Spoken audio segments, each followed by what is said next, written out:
لا حول ولا قوة إلا بالله العلي العظيم. حسبنا الله ونعم الوكيل، نعم المولى ونعم النصير.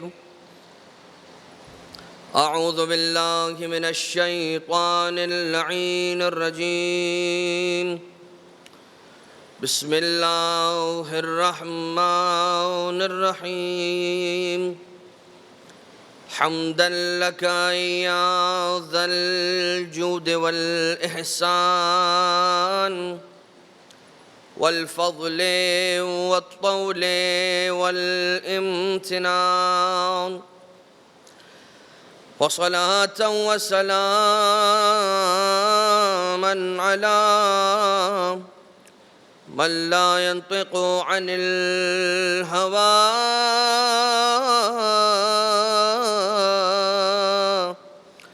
إن هو إلا وحي يوحى.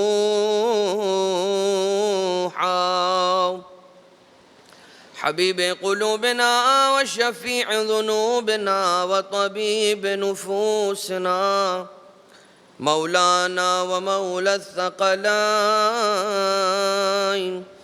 جد الحسن والحسين، أبي القاسم المصطفى محمد. اللهم صل على محمد وعلى آله الذين أذهب الله عنهم الرجس وطهرهم تطهيرا.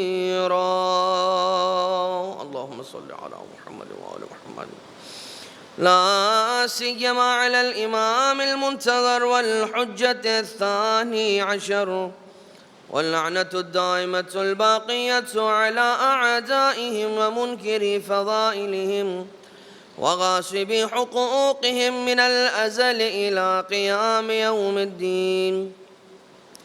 أما بعد، فقد قال الله سبحانه وتعالى في محكم كتابه ومتقن خطابه وهو أصدق القائلين. بسم الله الرحمن الرحيم.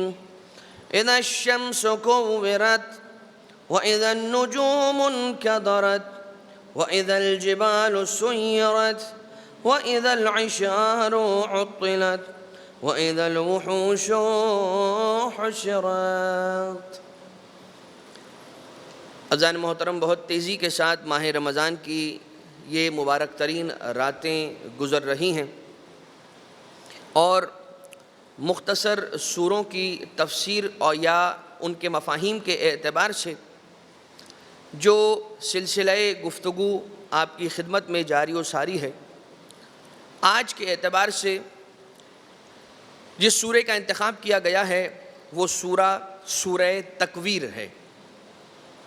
عزیزان محترم، اس بات کا ہمیں یقیناً اندازہ ہے کہ جب ماہ رمضان کی آخری تاریخیں قریب ہوتی ہیں تو مومنین یقیناً اپنی دیگر بھی مصروفیات کے لیے گھر سے باہر نکلتے ہیں۔ یہی وجہ رہی کہ مختصر بیان اور مختصر سوروں کا انتخاب اور اس عنوان کا خاص انتخاب اسی لیے کیا گیا تاکہ ایک دن میں ایک سورہ مکمل ہو جائے، تاکہ جو اس کے کچھ مفاہیم جو ضروری امپورٹنٹ پوائنٹس ہیں اس کے، وہ مومنین اور مومنات تک پہنچائے بھی جا سکیں، اور ان آخری راتوں میں کہ جو راتیں بڑی مہم راتیں ہیں، ان میں بھی ہم ذکر اہل بیت اطہار علیہ السلام سے محروم نہ رہیں۔ یقیناً یہ وہ سورہ کہ جو 81 نمبر کا سورہ ہے، 81 نمبر کا یہ سورہ ہے، اور یہ سورہ مکی سورہ ہے، یعنی کہ ہجرت سے پہلے یہ سورہ نازل ہوا تھا۔ یہی وجہ ہے کہ اس میں قیامت کا بیان، قیامت کی نشانیوں کا بیان، اور بھی کچھ اس کے اندر پیغامات ہیں جو ابھی انشاءاللہ آپ کے گوش گزار کیے جا رہے ہیں۔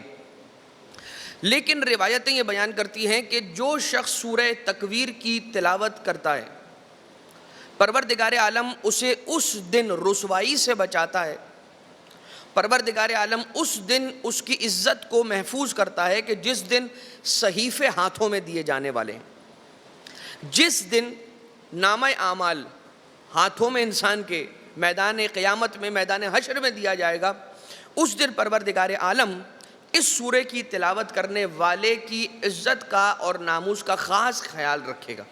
یہ ایک اس سورے کی تلاوت کا جو ثواب ہے وہ ایک اور ثواب، یہ وہ سورہ ہے کہ جو اگر کوئی شخص آشوب چشم میں، آنکھوں کے درد میں اگر مبتلا ہے تو اگر اس سورہ تکویر کی تلاوت کر کے آنکھوں پر پڑھا جائے، پھونکا جائے، تو پروردگار عالم یقیناً اس سورہ کی برکت سے اسے شفا یاب فرماتا ہے۔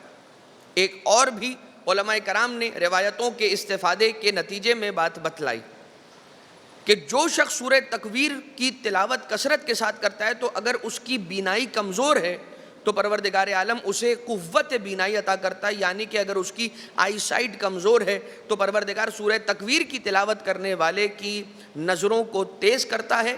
پروردگار ہم سب کو آنکھوں کے نور کی سلامتی، اور جن کی آنکھوں کا نور کم ہے پروردگار ان کے آنکھوں کے نور میں اضافہ فرمائے، بصارت کی طاقت میں بھی پروردگار اضافہ فرمائے، اور ہماری بصیرت میں بھی پروردگار عالم اضافہ فرمائے۔ آئیے سورہ تکویر کی باقاعدہ آیتوں کا آغاز کرتے ہیں۔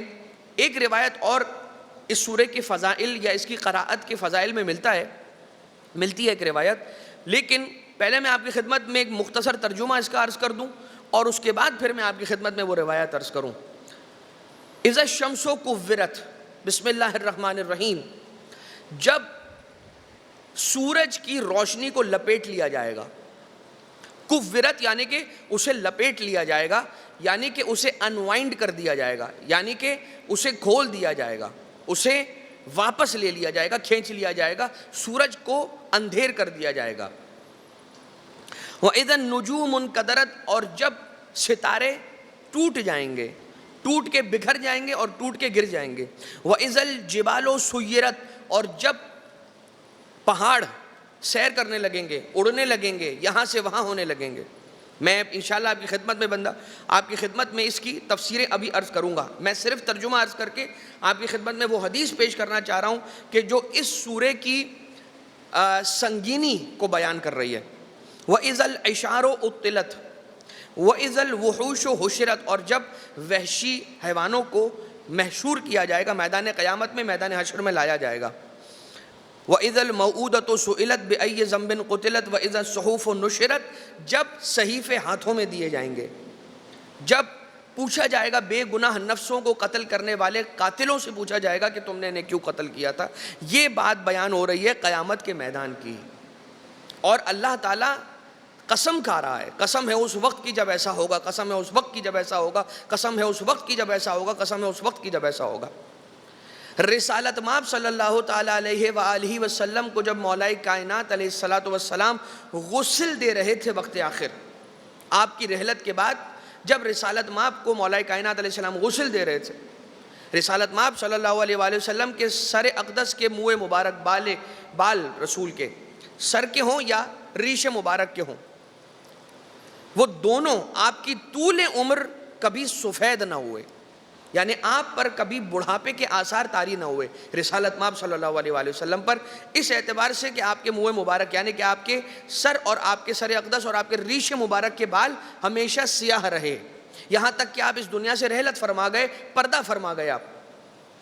لیکن مولا کائنات علیہ السلام نے رسالت مآب کے ریش مبارک کے کچھ بال ایسے تھے کہ جنہیں سفید پایا، اور اس کے بعد وہ حدیث کہ جو حدیث رسالت مآب نے، اب یہ تو ایک روایت ہو گئی، ایک دوسری روایت کہ جن دو روایتوں کو جوڑ کر میں آپ کی خدمت میں سورے کی سنگینی کا ذکر کرنا چاہ رہا ہوں۔ رسالت مآب نے فرمایا 5 ایسے سورے ہیں کہ جن سوروں کے پڑھنے نے مجھے بوڑھا کر دیا، جن سوروں کی تلاوت نے مجھے میری کمر کو توڑ دیا، اور وہ سورے کون کون سے ہیں؟ سورہ ہود، سورہ واقعہ، سورہ مرسلات، سورہ اما یتساءلون عن النبأ العظیم یعنی کہ سورہ نبا، 30ویں پارے کا پہلا سورہ جس سورے سے 30ویں پارے کا آغاز ہو رہا ہے سورہ نبا، اور یہ 5واں سورہ یعنی کہ سورہ تکویر۔ رسالت مآب صلی اللہ علیہ وسلم ارشاد فرماتے ہیں کہ یہ سورے اتنے بھاری ہیں کہ ان کی تلاوت نے مجھے شیبنی، مجھے بوڑھا کر دیا، میری کمر کو شکستہ کر دیا۔ اب آئیے ذرا دیکھتے ہیں کہ دراصل اس میں ایسا کیسا بھاری اور سنگین پیغام ہے۔ اذا الشمس کورت، جب سورج کی روشنی کو کھینچ لیا جائے گا، لپیٹ لیا جائے گا۔ سورج جو ہے، جیسا کہ آپ جانتے بھی ہیں اور سائنس کے فزکس کے اسٹوڈنٹس اس بات سے باخبر ہیں کہ دراصل سورج، اس کا جو کرسٹ ہے، اس کا جو کور ہے، اس کے اندر ہزاروں لاکھوں ڈگری سینٹی گریڈ کا لاوا اور آگ جل رہی ہے، اور اس کے کرسٹ کے اندر ایک ایسی اسٹیٹیکل فورسز ہیں کہ جس کی وجہ سے جو اس کی سطح ہے، یعنی جو اس کا سرفیس ہے سن کا، وہاں پر بلاسٹ ہوتے ہیں، اور یہ جو بلاسٹ ہوتے ہیں یہ گرمی کا باعث بنتے ہیں، اور یہ وہاں پر آگ لگانے کا باعث بنتے ہیں سورج پر۔ سورج بھی ایک ایسا ہی سیارہ ہے کہ جس طرح کا سیارہ ہمارا زمین کا سیارہ ارتھ ہے، سیٹرن ہے، جوپیٹر ہے، مارس ہے، پلوٹو ہے، یہ درمیان میں جو سیارہ سورج ہے، اس سورج کے گرد یہ جو سارے سیارے اپنے آربٹ کے اندر اپنے خاص مدار میں چکر کاٹ رہے ہیں، یہ جو درمیان میں سورج ہے یہ دو گیسز کی مدد سے یہ جل رہا ہے۔ ایک گیس کا نام ہے ہائیڈروجن، اور ایک گیس کا نام ہے ہیلیم۔ یہ دو گیسز ایسی ہیں کہ جن کا آپس میں ریئیکشن ہوتا ہے اور سورج پر دھماکے ہوتے ہیں، ہر سیکنڈ ہر لمحہ دھماکے ہوتے چلے جاتے ہیں۔ ایک اسٹیٹیکل فورس ہے کہ جو وہاں پر پیدا ہونے والی گیسز کو آپس میں ریئیکٹ کرتی ہے، کہ جن کی وجہ سے وہاں پر آگ لگتی ہے اور روشنی بھی پیدا ہوتی ہے اور گرمی بھی پیدا ہوتی ہے، جو یہاں تک پہنچتے پہنچتے اتنی کم ہو جاتی ہے کہ جسے ہم برداشت نہیں کر سکتے۔ کیونکہ جتنے بھی انسان آسمان، بادل، اس سے اوپر کا آسمان جغرافی کے اندر پڑھایا جاتا ہے، ایک اسٹریٹوسفیئر ہے، ایک اس کے اوپر والا اسفیئر ہے، اور ایک اس سے اوپر والا اسفیئر ہے۔ کتنی تو لیئرز ہیں کہ جن لیئر سے ہوتی ہوئی سورج کی شعاعیں زمین پر پڑتی ہیں، جو ہم برداشت نہیں کر سکتے۔ تو سوچئے کہ سورج پر کیا عالم ہوگا، اور یہ سوچئے کہ جہنم کی آگ کا کیا عالم ہوگا۔ پروردگار ہم سب کو محفوظ رکھے۔ اذا الشمس کورت، جب سورج کی روشنی کو اس سے کھینچ لیا جائے گا۔ وَإِذَا النُّجُومُ انْكَدَرَتْ، اور جب ستارے ٹوٹ کر گرنے لگیں گے۔ اب ستارے کیا ہوتے ہیں؟ سورج سے بڑے بڑے ستارے، سورج سے زیادہ روشنی دینے والے ستارے، اور ستارے جو بنتے ہیں وہ دو چیزوں سے مل کر بنتے ہیں، گیسز اور ڈسٹ پارٹیکل سے مل کر بنتے ہیں۔ جب ڈسٹ پارٹیکلز اور گیسز آپس میں ریئیکٹ کرتی ہیں تو ستارے اپنے وجود میں آتے ہیں۔ لیکن عزیزان محترم، یہ بات ہم آپ کی خدمت میں عرض کر دیں، جب ہم دیکھ رہے تھے سورج کے اعتبار سے کہ سورج کے اندر گرمی کہاں سے پیدا ہوتی ہے اور سورج کے اندر کون سی گیسز ہیں کہ جو ریئیکٹ کرتی ہے، تو وہاں پر ہم نے ایک عجیب سائنسدانوں کا جملہ پڑھا، اور وہ جملہ یہ تھا کہ سائنسدان آج تک یہ بتانے سے قاصر ہیں، ان کے لیے ناممکن ہو گیا یہ بات بتانا کہ یہ جو گرمی اس میں پیدا ہوتی ہے اور یہ جو گیسز اس کے اندر آ جاتی ہیں، یہ کہاں سے آتی ہیں۔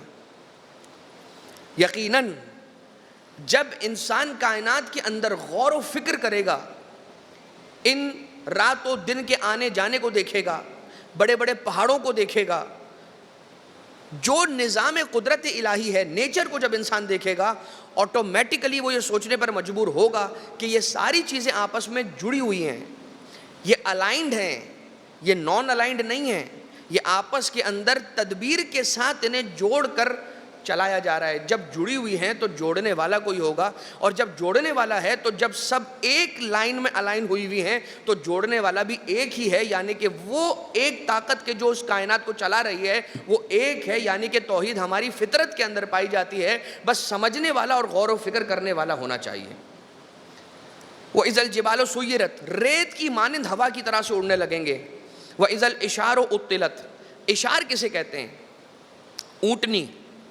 اب جو اونٹنی کے ٹرائمیسٹرز ہوتے ہیں، جس کے بعد ایک اونٹنی کا بچہ اس دنیا میں آتا ہے، اونٹنی کے یہاں پر جو ولادت ہوتی ہے، اس کے جتنے ٹرائمیسٹرز بنتے ہیں وہ 10 مہینوں کے اوپر محیط ہوتے ہیں۔ 10 مہینوں کے بعد اونٹنی کے یہاں پر بچے کی ولادت ہوتی ہے۔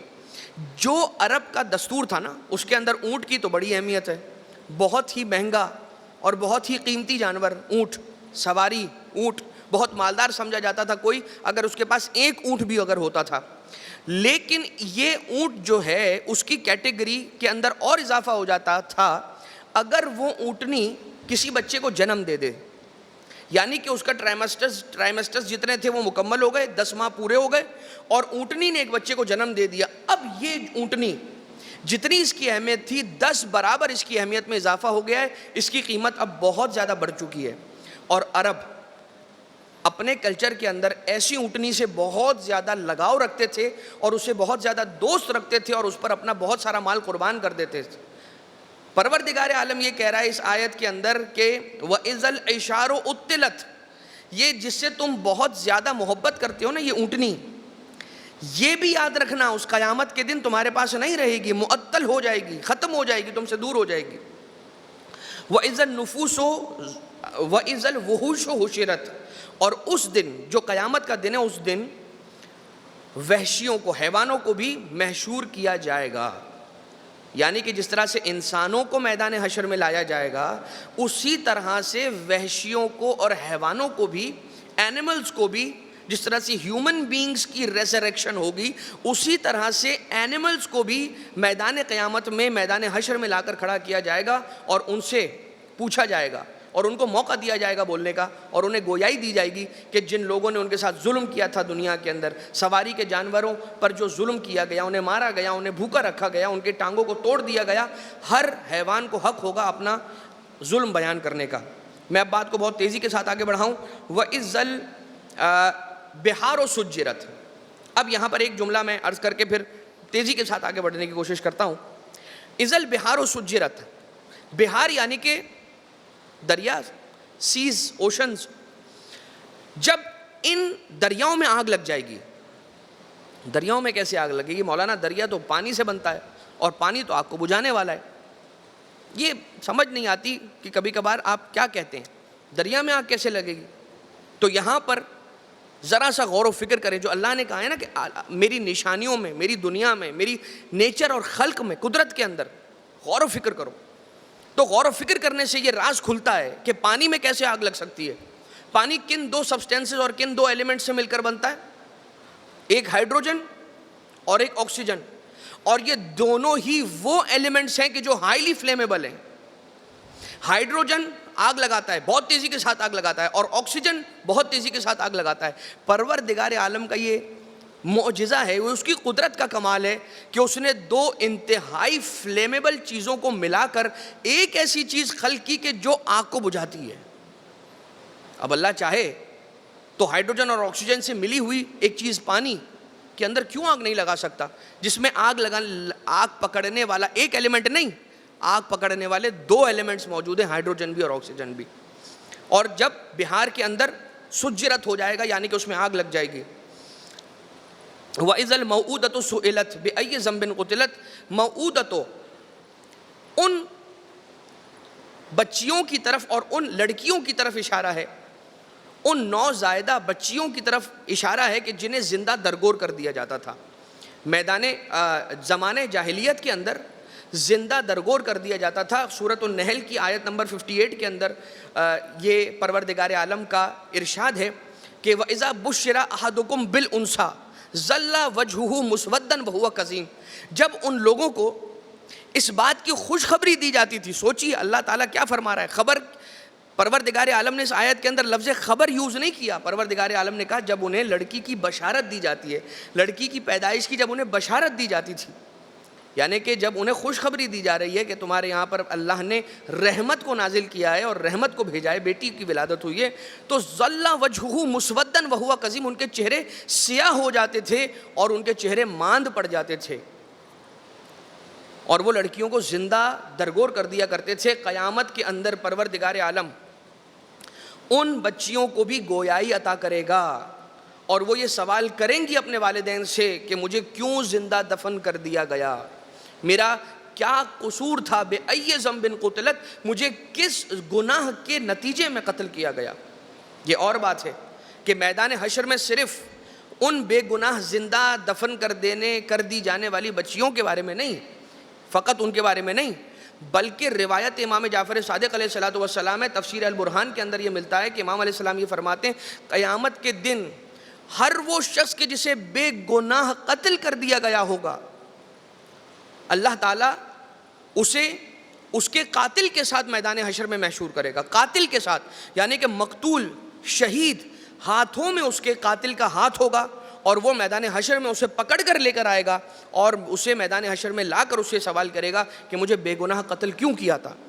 اب یہاں پر جو تعویل آیت ہے جو چھٹے امام علیہ السلام نے ارشاد فرمائی کہ یہاں پر باطن آیت کے اندر کہیں کہیں پر الموعودتوں کی جگہ پر المودتو سئلت بھی ملتا ہے، یعنی امام علیہ السلام نے حدیث میں فرمایا کہ یہاں پر موعودتو سئلت بھی کہا جا سکتا ہے اور مودتو سئلت کا بھی معنی ملتا ہے۔ کیا؟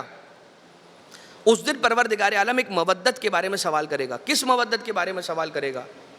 وہ مودت قُلْ لَا أَسْأَلُكُمْ عَلَيْهِ أَجْرًا إِلَّا الْمَوَدَّةَ فِي الْقُرْبَى، میں تم سے کوئی اجر نہیں مانگ رہا ہوں کار رسالت کا، مگر میرے حبیب کے کار رسالت کی جو اجر بنتی ہے، اس کا جو اجر بنتا ہے وہ یہ ہے کہ محمد مصطفیٰ کی آل سے، ان کی اہل بیت سے مودت رکھو۔ یہ میں نے تم پر واجب کیا تھا، تم نے اس واجب کو ادا کیا تھا۔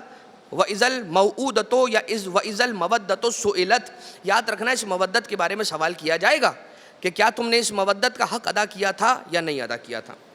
بِأَيِّ ذَنبٍ قُتِلَتْ، اب آ جائیے تیزی کے ساتھ،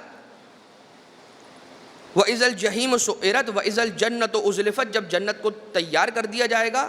اب آ رہا ہے جواب القسم، ابھی تک قسمیں چل رہی تھیں، اس چیز کی قسم، اس چیز کی قسم، اس چیز کی قسم، تو اس دن ہوگا کیا؟ علمت نفسہم ما احضرت، اس دن لوگوں کو بہت صحیح طریقے سے پتہ چل جائے گا کہ وہ اپنے ساتھ کیا لے کر آئے ہیں۔ جو انسان نامہ اعمال کے اندر اپنے ساتھ اس دنیا کے اندر اعمال کے طور پر لے کر جا رہا ہے اللہ کی بارگاہ میں پیش کرنے کے لیے، اسے بخوبی علمت پتہ چل جائے گا کہ وہ نامہ اعمال میں لے کر کیا آیا ہے۔ فلا اقسم بالخنس الجوار الکنس، خنس کہا جاتا ہے خنس یا خناس سے، خناس وسواس الخناس، وسواس الخناس مطلب شیطان کا وسواس، شیطان چھپ کر جو وسواس کرتا ہے، چھپ کر جو دل کے اندر ایک وسواس پیدا کر دیتا ہے، غلط خیال پیدا کر دیتا ہے۔ یہاں پر کیا کہا جا رہا ہے؟ فلا اقسم بالخنس، میں یہاں پر قسم کھاتا ہوں بالخنس، چھپی ہوئی چیز کی، الجوار الکنس واللیل اذا اسعس، اور اس رات کی قسم کہ جب رات چھا جاتی ہے۔ اللہ تعالیٰ جب قسم کھا رہا ہے تو کس چیز کے لیے قسم کھا رہا ہے وہ رک کر سن لیجئے گا۔ اذا اسعس والصبح اذا تنفس، اور صبح کی قسم جب وہ نمودار ہوتی ہے۔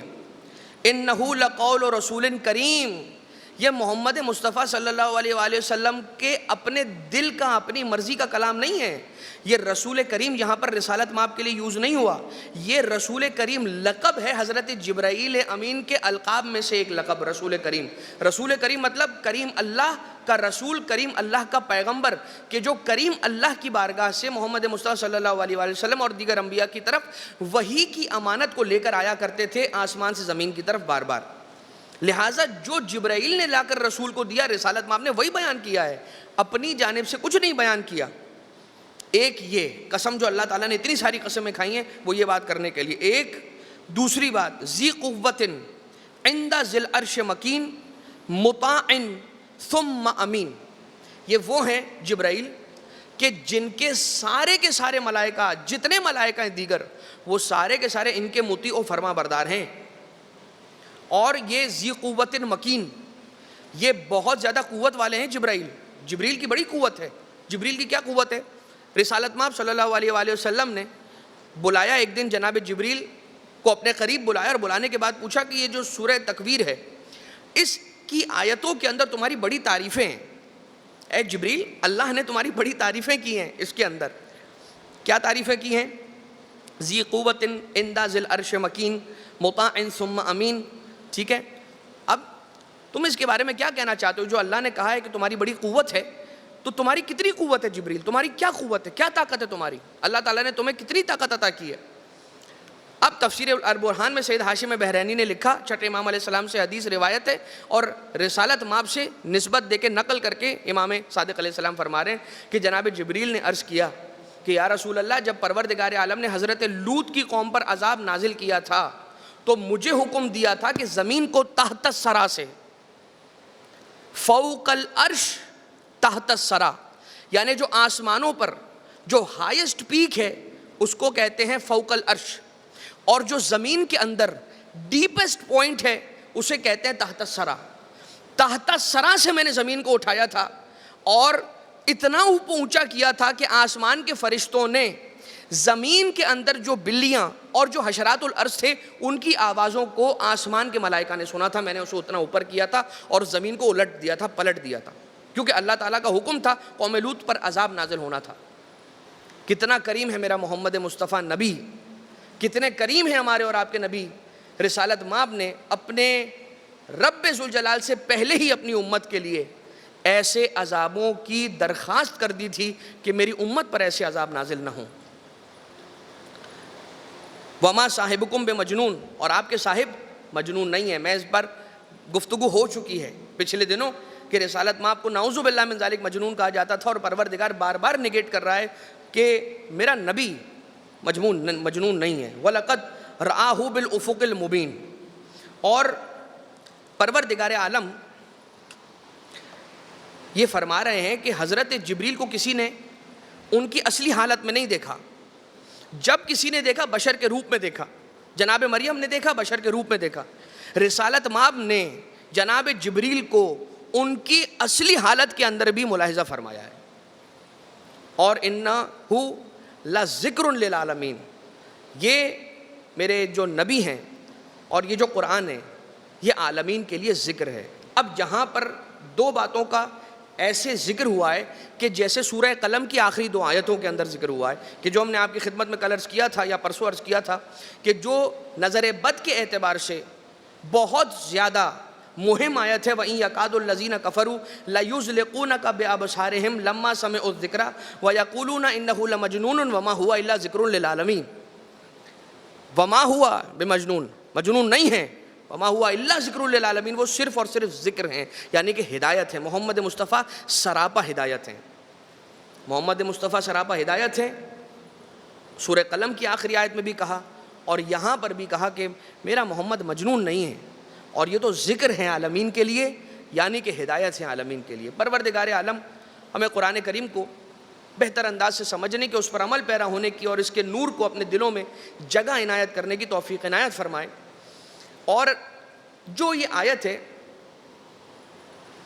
بِأَيِّ ذَنبٍ قُتِلَتْ، روایت یہ بیان کرتی ہے کہ یہ آیت امام حسین علیہ السلام کی شان میں نازل ہوئی ہے کہ جب میدان حشر ہوگا تو آقا حسین علیہ السلام اور جتنے شہدائے کربلا ہیں اس طرح سے محشور ہوں گے۔ یہ صفات یا شہدائے کربلا کے لیے بیان ہوئی ہیں یا ان شہداء کے لیے بیان ہوئی ہیں جو اہل بیت کی محبت میں اس دنیا سے رخصت ہوئے، کہ ان کی رگیں کٹی ہوئی ہوں گی جن سے خون نکل رہا ہوگا، رنگ خون کا ہوگا مگر ان سے مہک مشک و عنبر کی آ رہی ہوگی، ان کے خون سے خوشبو آ رہی ہوگی، اور ان کی رگیں کٹی ہوں گی اور ایسے خون جاری ہو رہا ہوگا کہ جیسے تازہ تازہ ابھی کسی نے رگیں کاٹی ہیں۔ عزیزان محترم ذرا تصور کیجئے، ایک ایک شہید کو لایا جائے گا، کہیں پہ شہزادہ علی اکبر کو لایا جائے گا، جس عالم میں شہزادے کی شہادت ہوئی تھی نا، اسی زخمی حالت میں شہزادے کو محشور کیا جائے گا۔ مجھے نہیں معلوم دو لاشیں یا دو شہید کس طرح سے محشور ہوں گے۔ ایک مجھے یہ سوچ کر تصور کر کے کچھ ہوتا ہے کہ جناب قاسم علیہ السلام کو کس طرح سے محشور کیا جائے گا۔ آیا ان کے پامال لاش کے کٹے ہوئے ٹکڑوں کو ایک چٹائی پر ویسے ہی رکھ کر میدان قیامت میں محشور کیا جائے گا کہ جس طرح سے مولا حسین علیہ السلام انہیں جوڑ کر جمع کر کے جناب زینب کبریٰ کے سامنے لے کر گئے تھے، اور ایک شہزادہ علی اصغر علیہ السلام، ارے 6 مہینے کا بچہ ہے کہ جس کے گلے کو من الاذن الی الاذن، ایک کان سے دوسرے کان کی لو تک ذبح کر کے شہید کر دیا گیا تھا۔ ارے یہ وہی تو لال ہے رباب کا کہ جب مولا حسین لے کر گئے تھے پانی کی سبیل تو نہ کرائی گئی مگر فوج اشقیاء نے 3 بھال کا تیر چلا دیا۔ ارے یہ بچہ کٹ کر رہ گیا، گلا ذبح ہو گیا، بچے کا خون حسین نے اپنے چہرے پر مل لیا. کبھی 7 قدم آگے بڑھتے تھے, کبھی پیچھے ہٹتے تھے, انا للہ کہتے تھے, مگر جب کسی طرح ہمت کو جوڑ کر ام رباب کے خیمے کے دروازے پر پہنچے ہیں, ایک مرتبہ 4 سالہ شہزادی سکینہ نے دامن کو پکڑا, پوچھا بابا آپ میرے بھائی علی اصغر کو پانی پلا لائے, آپ کو سکینہ سے زیادہ پیارے ہیں نا اصغر. مولا حسین نے کوئی جواب نہ دیا. ارے اپنے ابا کے دامن کو الٹا, ماں نے اپنے بچے کا وہ خونی منظر دیکھا کہ جو پروردگار کسی والدین کو نہ دکھائے, کسی ماں کو نہ دکھائے. اور وہ جملہ ام رباب کا اس وقت یہ تھا, امثلو کا ینہر, ارے بیٹا کیا تجھ جتنے چھوٹے بچے بھی ذبح کیے جاتے. الا ولعنۃ اللہ علی القوم الظالمین.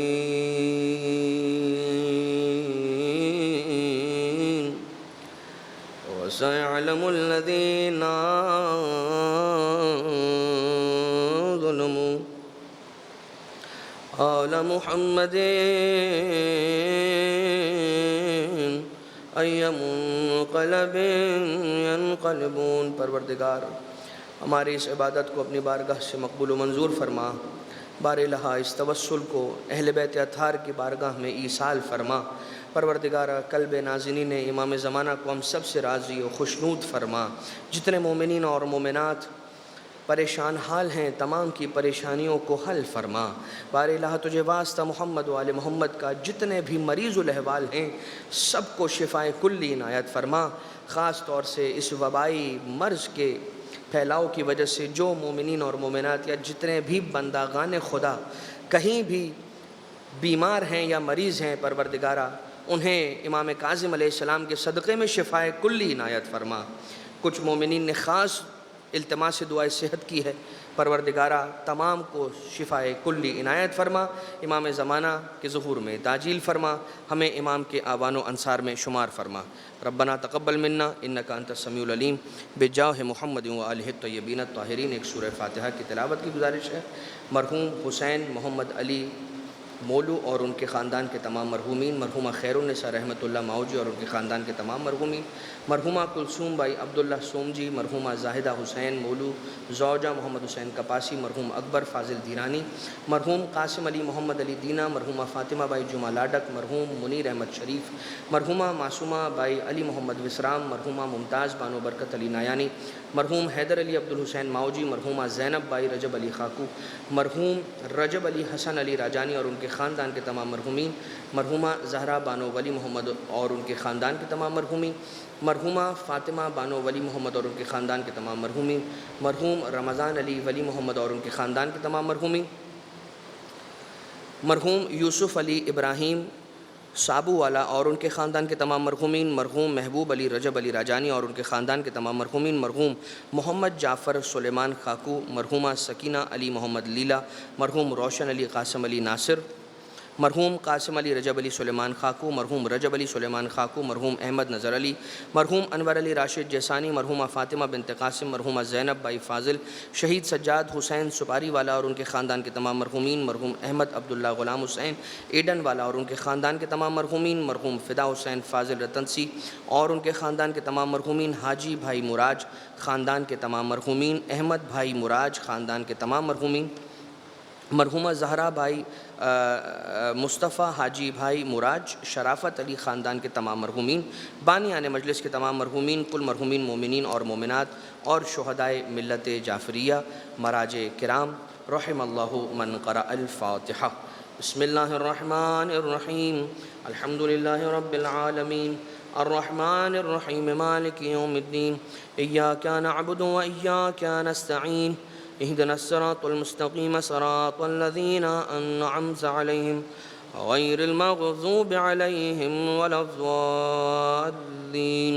اللهم اغفر للمؤمنين والمؤمنات والمسلمين والمسلمات الأحياء منهم والأموات. تابع بيننا وبينهم بالخيرات إنك مجيب الدعوات إنك على كل شيء قدير برحمتك يا أرحم الراحمين.